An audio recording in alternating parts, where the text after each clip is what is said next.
Ouvrons une page internet et voyons sur Google directement ce que cela donne. Google My Business. Donc, comme je viens de faire une recherche, il me repropose et je vais simplement voir ce qu'il décrit exactement. Donc, le premier lien établi, Google My Business, voilà ce qu'il en est dit, attirer de nouveaux clients grâce à votre fiche Google gratuite. Alors, ça veut dire qu'il y a une possibilité d'avoir un abonnement gratuit, mais vous sera offert que 15 gigas de disponibilité sur leur serveur. Si vous voulez travailler avec beaucoup plus de fichiers, notamment si vous faites beaucoup de vidéos, de transferts d'images de haute qualité avec des fichiers dits des fichiers RAW d'origine des boîtiers numériques, cela peut monter très vite jusqu'à 1 teraoctet. Donc Google My Business, vous avez soit gratuitement une inscription pour 15 gigas, soit pour 4 euros 30 gigas, et ainsi de suite. Nous allons voir les tarifs un peu plus tard. Regardons un peu plus ce qu'on peut faire avec tout ça. Donc, pour commencer, qu'est-ce qu'il faut faire? Il faut faire une inscription. Et qu'est-ce qu'on pourrait y faire sur ce site? Donc, partager ici, il est dit, sur l'interface web, inciter les clients à revenir en publiant régulièrement des informations. Donc, on peut écrire des articles. Et si notamment, par exemple, on fait de l'immobilier, on peut avoir visité chez un particulier une villa à vendre, avoir fait ses photos et fait une petite description personnelle. Donc donner des avis sur les ventes possibles. Donc un supplément d'articles ici se situerait sur Google My Business et compléterait par exemple ce qui est fait sur le site officiel de la vente d'immobilier professionnel. On pourra aussi publier les informations qui comptent pour attirer davantage de clients. Donc des suppléments d'articles, des endroits que l'on aurait visités. On peut fidéliser les clients justement en faisant une petite sélection, en faisant une petite interaction en ligne avec eux, et donc avoir une sorte de chat, mini-chat, de mini-commentaires avec réponses interposées. On pourra aussi analyser plus précisément les personnes qui seraient venues, par quel biais et pourquoi faire un petit peu pour visiter le site ou pas. Donc pour se lancer, il n'y a rien de compliqué, il suffit de cliquer sur le bouton commencer et on suit la démarche pour voir ce qu'il en est.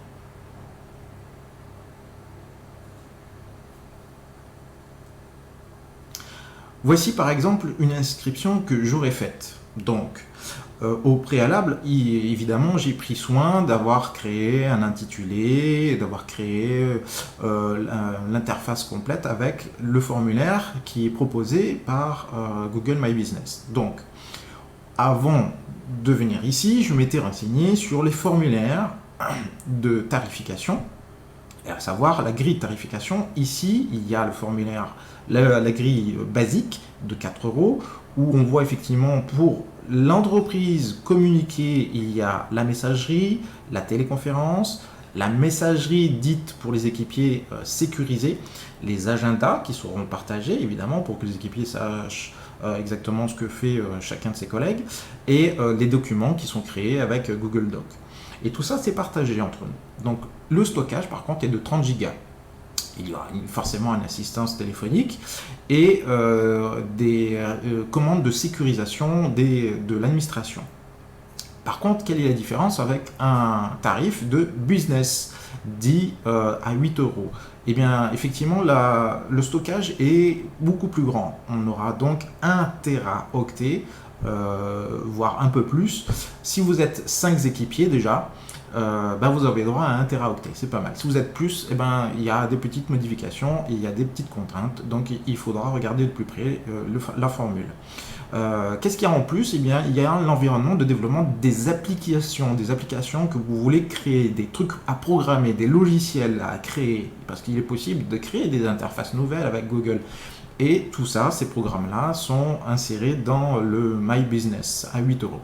Et si vous allez avoir une entreprise beaucoup plus grande, évidemment, vous passez au tarif de 23 euros avec un stockage illimité et beaucoup plus d'actions possibles encore au niveau de la sécurisation et de visionner un peu plus les interfaces avec des options supplémentaires. Bien, maintenant, si l'on revient sur le Google My Business que j'ai créé moi personnellement, que j'ai intitulé JHMR numérique et formation, vous pourrez l'intituler comme vous voudrez et ainsi avoir une adresse email vraiment professionnelle.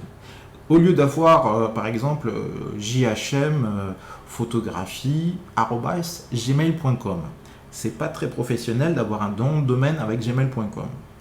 Alors c'est très pratique pour les auto-entrepreneurs qui débutent, c'est vrai, puisque au moins vous avez une adresse email, mais disons que pour avoir une certaine notoriété, il faudrait avoir quand même un nom de domaine qui ne soit plus gmail.com, mais vraiment le titre et l'intitulé de votre entreprise.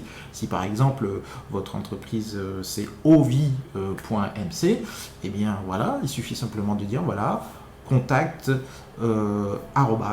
@ovi.mc, et bien voilà, vous aurez un email Google My Business qui permet à chacun de communiquer via ce petit email contact@ovi.mc. Maintenant, qu'est-ce que l'on peut faire lorsqu'on est entré sur cette interface? Sur la gauche, nous voyons directement sur la page web sur laquelle je suis. Nous avons donc l'accueil qui représente toutes les options avec ce qui a été fait ou les statistiques. Il y a ce qu'ils appellent les posts, c'est-à-dire le fait d'avoir inséré des articles sur telle ou telle chose que vous avez créée, votre fabrication, votre vente. Par exemple, pour moi, ça va être des vidéos de formation que j'aurais fabriquées moi-même et dont je fais la promotion directement. Avec ou sans prix, hein, qu'on mette une publicité avec des prix ou pas du tout. Vous avez des informations plus précises sur la gauche sur votre entreprise. Donc si vous voulez faire des modifications sur l'adresse postale, sur vos horaires d'ouverture, si vous avez un bureau fixe, si vous avez pignon sur rue par un magasin.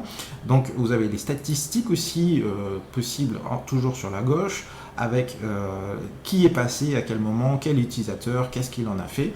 Donc évidemment, c'est un petit peu permissif, c'est-à-dire que ça va être très suivi à la seconde près, au login de connexion et de déconnexion, voire même au clic de souris. Vous avez donc aussi ensuite sur la gauche toujours les avis des clients, la possibilité de rajouter des photos.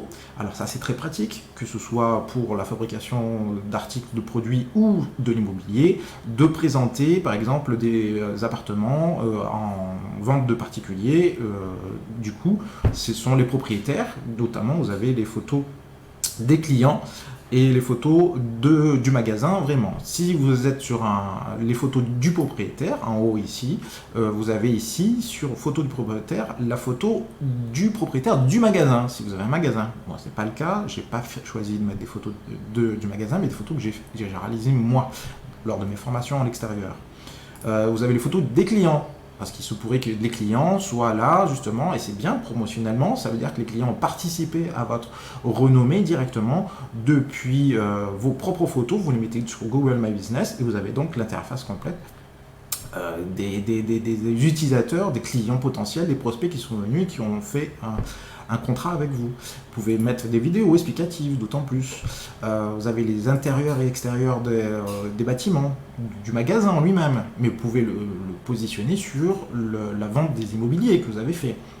Voilà, c'est vraiment propre à vous-même, vous le mettez selon vos goûts et vous rajoutez notamment sur la gauche possiblement les sites qui sont le vrai site du magasin que vous avez déjà créé. Donc c'est pour relier les sites professionnels que vous avez vous-même créés à celui de Google My Business. Donc si je reviens en arrière, donc je vois qu'effectivement je peux continuer et voir les utilisateurs sur ce compte Google My Business. Ça veut dire quoi? Ça veut dire qu'effectivement l'avantage de Google My Business, c'est qu'il peut être administré par d'autres personnes.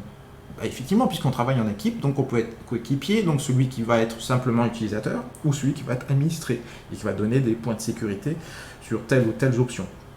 Et c'est très important de savoir qui est le propriétaire, qui est l'administrateur, et quels sont les utilisateurs. Et si on n'est que deux, eh bien, on voit qu'il y aura forcément un propriétaire et un administrateur, ce qui est le cas là.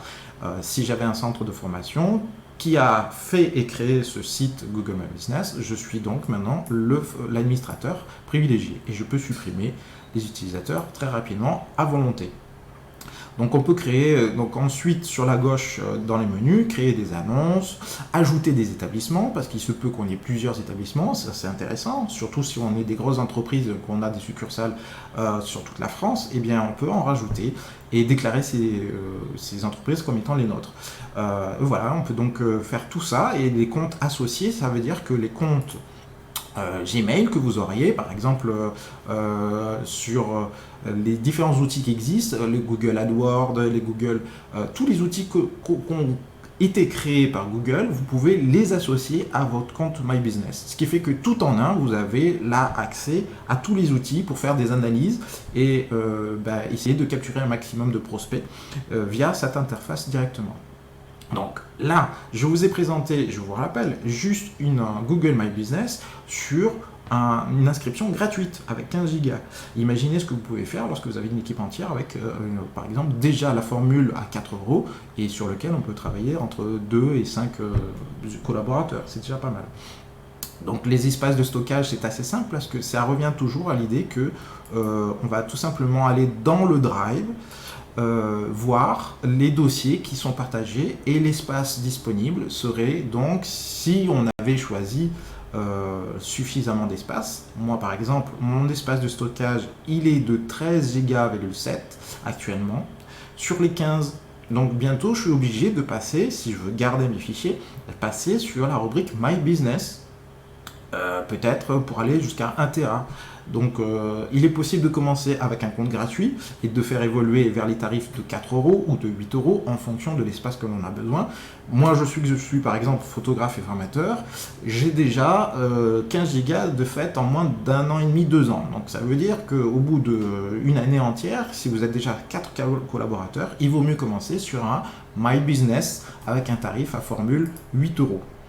C'est plus raisonnable pour bien commencer. Alors évidemment c'est un coût, mais on y gagne, donc c'est à réfléchir.